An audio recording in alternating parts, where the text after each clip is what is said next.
Hello SGD. Before I do the fuller video in response to the remarkably nonsense claims by lost ancient high technologists, just going to do a quick go through. I've just done some basalt and granite cutting experiments with copper blades. So here was the first piece of basalt. I ran two blades at once, so it's a gang saw. Basalt cut with 1.2 and 2.4 millimeter wide copper blades. I used the same grit, the same blades throughout, and the abrasive was a fine grit emery. So it was corundum that I'd used previously for drilling and grinding. So now it's mixed with granite and other debris. So it's an emery now, not a corundum. So its Mohs value, abrasive value drops, and it was a fine grit. Now here was the first cut. Now, okay, let's just. Here you can see it dry now. First point, I'll get into it more later, but the 1.2 millimeter blade, you can see the cutting edge there of 1.5 millimeters essentially, probably even less than that, but around there, 1.5 millimeters. You can see the ruler there and the millimeter markings. This is described as impossible with soft materials such as bronze and copper, yet it is very possible. I also noticed the striations in there.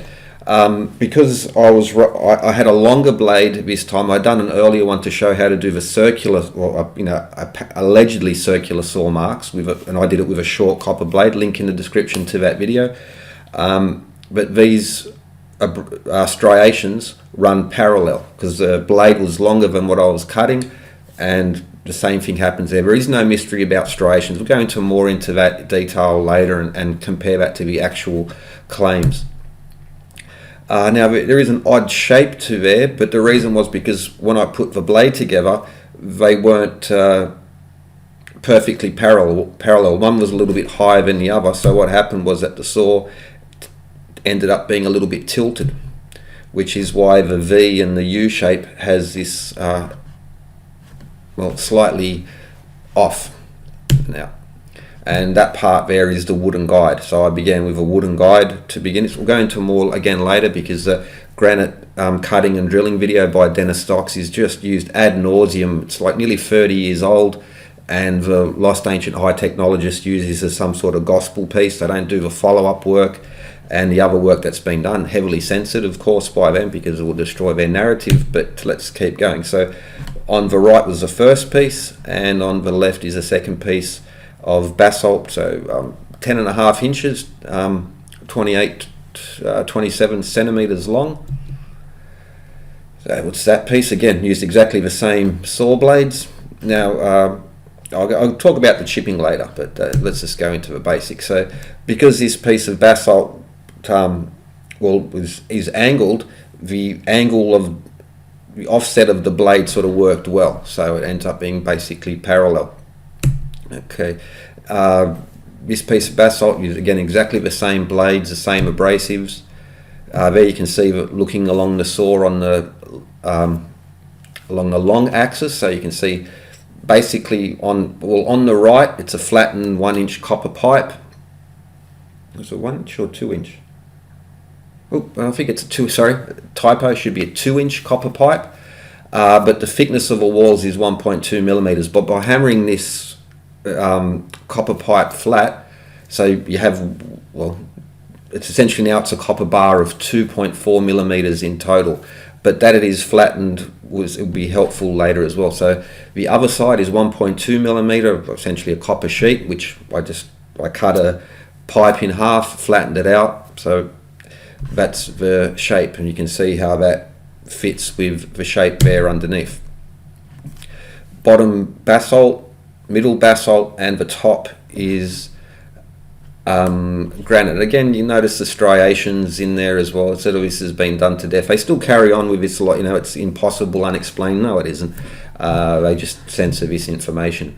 So again, this profile, this sort of U shape, again is held up as a what is Johanna James? Categorically impossible to do these. Categorically it can be done. This really is no mystery.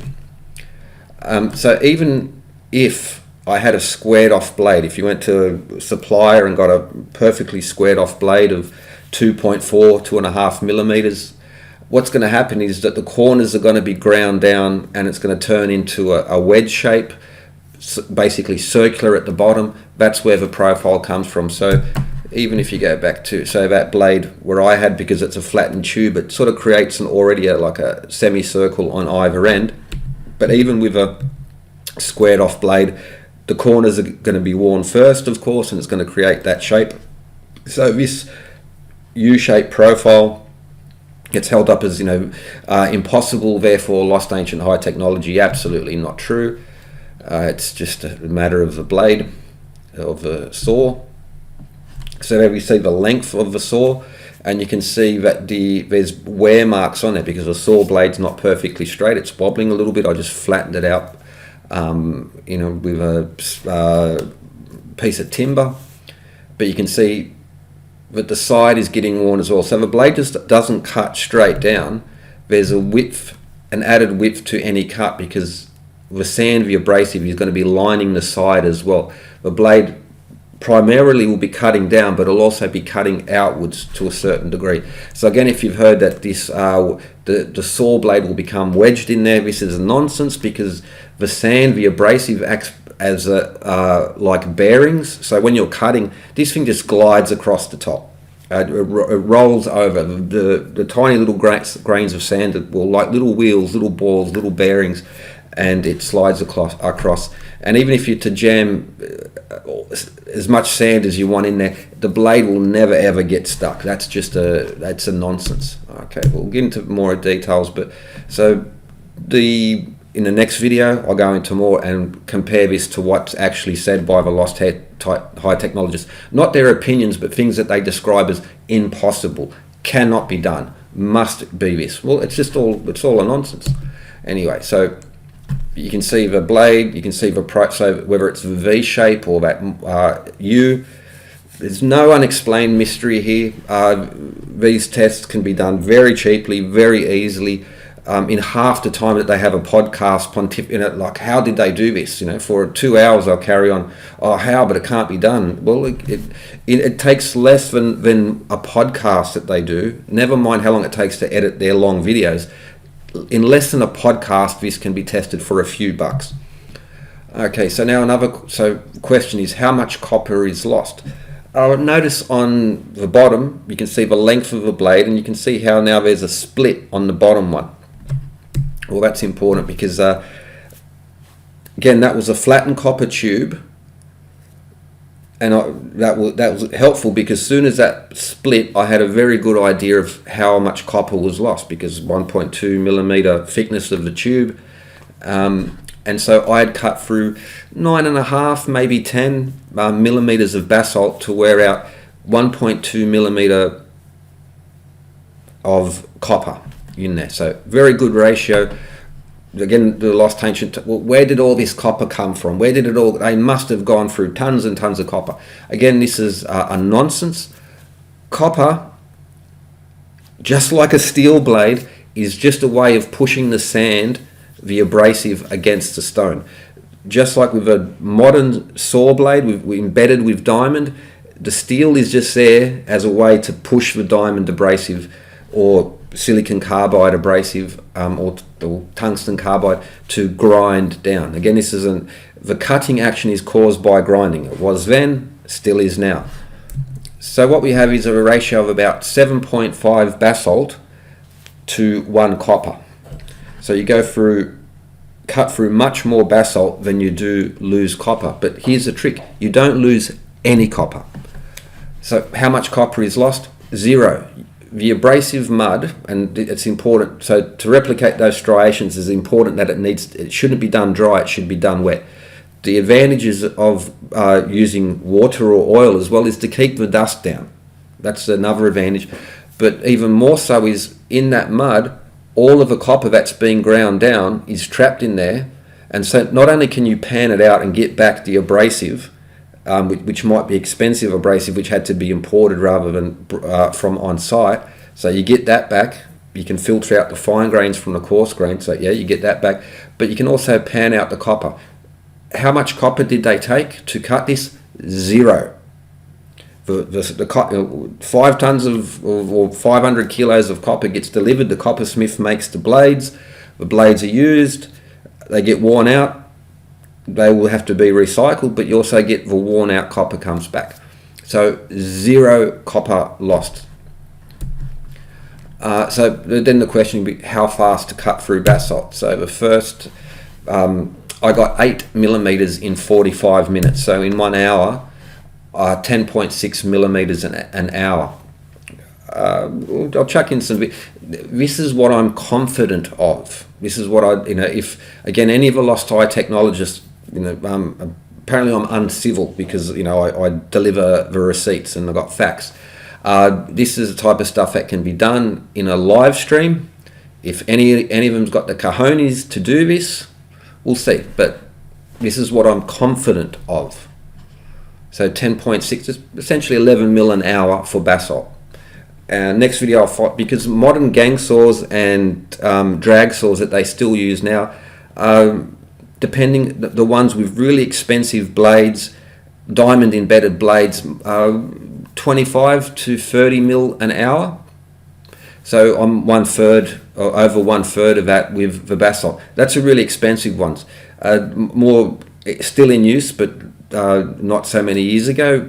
They didn't have diamond embedding inside those blades, so it's just like a copper saw. The steel is pushing the sand against it's the sand that cuts, just like sandpaper. It's not the paper, it's the sand. It's not the steel, it's the sand or the diamond, and it's not the copper, it's the sand.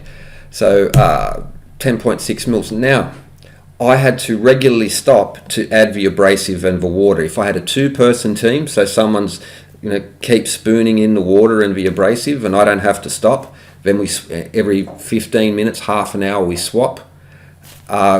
Maybe a 3-person team may be even better, but swapping between duties to keep rested. So even this is low. Okay, this is what I'm comfortable doing on my own, having to pause to add the abrasive and the water. But I'm actually cutting deeper than that because I'm running 2 blades simultaneously. You could do 3, you could do 4. Again, once you start, the abrasive is acting like bearings and it's rolling across. It's an easy job to do. It's not oh my god, this takes it's an easy job to do. Ancient and modern gang saws still work on this. But ancient, I mean hand powered. Modern gang saws, you could include the Roman water powered gang saws because their stone cutting saws ran multiple blades at one time as well, and the modern ones have just replaced labor or water power with electricity. Alright, now how fast to cut through granite? Again, piece of granite. Notice these are actual circular saw marks on there from a modern machine. I should go into, because I've shown in an earlier experiment I did with grinding down black granite where you had these really rough saw marks as well. But that's we'll come back to that. But on granite, I'm comfortable saying 8 millimeters an hour on my own. Again, I had to regularly stop to add abrasive, add water, 2-person team. You work for 15 minutes, half an hour. If you're feeling, when you swap over back and forth, not a problem, much faster. Again, I'm running 2 saw blades, so you could again double this number. If I had 3, it would be triple. If I had 4, not a problem. All right. Now, the main factors behind the cutting rate are the speed of the saw, the pressure on the saw, and the type of abrasive. So I'm using an emery mix, which has now come down to maybe 8 because there's so much worn out granite in there in the mix. But let's just stick with corundum, let's just call it. So that's 9 on the scale, that's available. But earlier experiments where I've drilled granite as well using different abrasives, you could use crushed sandstone. Sandstone has the same abrasive value as granite, but sandstone is as hard as granite. Basalt, again, you might hear this, the lost ancient eye technologists will say andesite and basalt are like 8 on Mohs scale. Not true, and that basalt is harder than granite. Just not true. Granite is higher on Mohs scale compared to, so basalt 6, less than sandstone. Granite is sandstone, about 7, 7.5. Now, I'm cutting and I have the blade out in front of me. So, you extend your arm out and try and put pressure down. Doesn't work so well. You want to have your the weight above. So I have very low pressure on this blade. I've got the blade out in front of me. There's a typo there. And I had no weights attached to the blade. It's just a piece of plywood with a couple of bits of copper screwed into it. So pressure is low. So low pressure on the blade, constant pauses to refresh the abrasive and water. So the cutting rates of 10.6 mil an hour for basalt and 8 millimeters an hour for granite can only be increased. And now compare that to gang saws, which are still in use today. They're very feasible. They're more economic than using diamond embedded wire rope or circular saws, because those ropes and the big saws are very expensive. They need to be embedded with diamond, as where a gang saw you just get iron bars or copper bars and you just drop slurry on it and you just move it back and forth. But again, we'll go into more detail later. I'm sort of, to be honest, I'm fishing for comments, because because you can compare the comments. They're just parroting what he said by Bright Insight, Uncharted X, Brian Foster, and all these other guys, which are just like really anyway. There's the impossibly thin cutting edge, unexplained mysterious cutting, therefore lost ancient high technology. No, if they'd actually done any, like just half an hour of experimentation to see what the cutting rates are, they just keep citing this 30-year-old clip of Dennis Stocks, not to mention the fact that in his published work he even improved on it. But anyway, let's go. So now look at this piece of granite. On the bottom you see that U shape, but at the top you see it's almost squared off. But this was done with the same blade at the same time. What was causing that? How did these two different profiles happen on the same bit of stone? So we go back to that copper blade, and I mentioned that the flattened blade, it wore out and it split, and now it's effectively working as two parallel bars, sheets of copper, yet at the end it's still joined together. So because at the end that creates the U, because it's split there in the middle of the blade, and that's where that part was cutting, it creates this more squarish, squared off shape. You can see it there. You can even see the trench, the two trenches on either side, again impossibly thin trenches, therefore lost ancient high technology. It's impossible with soft copper and bronzite tells you it's nothing short of impossible. Well, it's not. How do they know this? They always say impossible polish, impossible striations, impossible tapering. Where does this information come from? It comes from nowhere. They just pull it out of their arse. Alright, so now there we see the blade. Now, this is after I'd cut into two pieces of basalt and a piece of granite. Now notice, especially on the bottom, that because the middle of the central part, the middle of the blade is in constant contact, it gets worn down further, and so you can see how it's starting to bow out. Now that will also affect the cut, so the cut will start to bow a little bit as well. On the top you can see the same blade, so at the end there's it's not worn down because it's never coming in contact, it's always on the outside of the stone, while in the middle you can see again that flattened copper tube has been worn out and now appears to be two pieces of copper sheet next to one another. Okay, so 38 millimeters, and because of the way I was holding it, you can get pressure on one side more than the other because I'm moving it away from you. I'm going back and forth, but 38 millimeters, that's 76, yeah, that's about right. Yeah, so the middle of the blade 35 millimeters and the other side 37.5, because that end of the blade was coming into contact a little bit more, but 38 millimeters, the original, and 35 millimeters in the middle. So I've worn out 3 mils. To do that cut, I cut 4.5 mils of basalt, 6 mils of basalt, and 7.5 millimeters of granite. So just check my numbers. Yep, 18 millimeters of granite and basalt to lose only 3 millimeters of copper from the saw blade. 1:6 ratio, so basically ties in with that earlier estimation and the older video I did on how much copper you lose versus a stone. Don't let any of these knuckleheads tell you that soft copper, but they didn't have steel. It's just a nonsense, and it's not theoretical, it's practical. These are the kind of experiments. They've been at this for decades, making lots of money. They say, well, we're mean. I'm so sorry I'm mean to you. You know, not like you've been putting shit on people for years and accusing them of all sorts of things, but I'm not civil. You know, God forgive me, I'm not civil. You're allowed to get away with whatever you fucking want, but we have to be civil, and you censor us and do this other.